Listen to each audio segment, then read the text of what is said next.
Hi friends, আমি rainy চলে এলাম আজকে আবার জলদাপাড়া জঙ্গল সাফারির একটা ছোট্ট ভিডিও নিয়ে। ডুয়ার্সের যতগুলো জঙ্গল সাফারি হয় তার মধ্যে জলদাপাড়া ন্যাশনাল পার্কের জঙ্গল সাফারিটা সব থেকে বেশি আকর্ষণীয়, কারণ এখানে বন্যপ্রাণী দেখার চান্স সব থেকে বেশি থাকে। সারাদিনে 4টে স্লটে জঙ্গল সাফারি হয়ে থাকে আর চতুর্থ স্লটে বন্যপ্রাণী দেখার সুযোগ অনেক বেশি থাকে। আর বুকিং ছিল লাস্ট স্লটে বিকাল 4টে।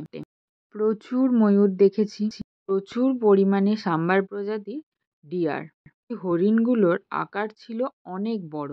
দু একটা একশৃঙ্গ গন্ডারও দেখতে পেয়েছি, কিন্তু খুব দূর থেকে। এই জঙ্গলের ভিতরের ওয়েদার আর জঙ্গলের বাইরের ওয়েদারের মধ্যে অনেক তফাৎ থাকে। এই জঙ্গলের ভিতরে একটা স্যাঁতস্যাঁতে ঠান্ডা ওয়েদার থাকে, কিন্তু বাইরে সেটা থাকে না। তো দারুণ লাগছিল।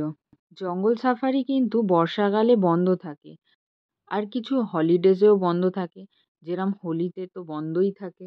জঙ্গল সাফারি দুটো ভাবে হয়ে থাকে, জিপের মাধ্যমে কিংবা হাতির মাধ্যমে।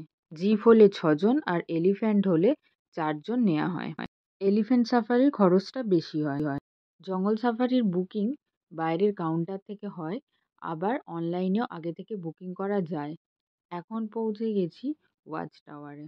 বন্য হাতি দেখা আমার কপালে জোটেনি। যে কটা হাতি দেখেছি সেগুলো সবই পোষা। লাস্ট স্লটে গেলে আর একটা সুযোগ পাওয়া যায় এখানকার লোকনৃত্য দেখা। সব স্লটে হয় না, দেখার জন্য পার হেড 50 টাকা লাগে। ওটার ওপর আমার জঙ্গল সাফারি খারাপ হয়নি।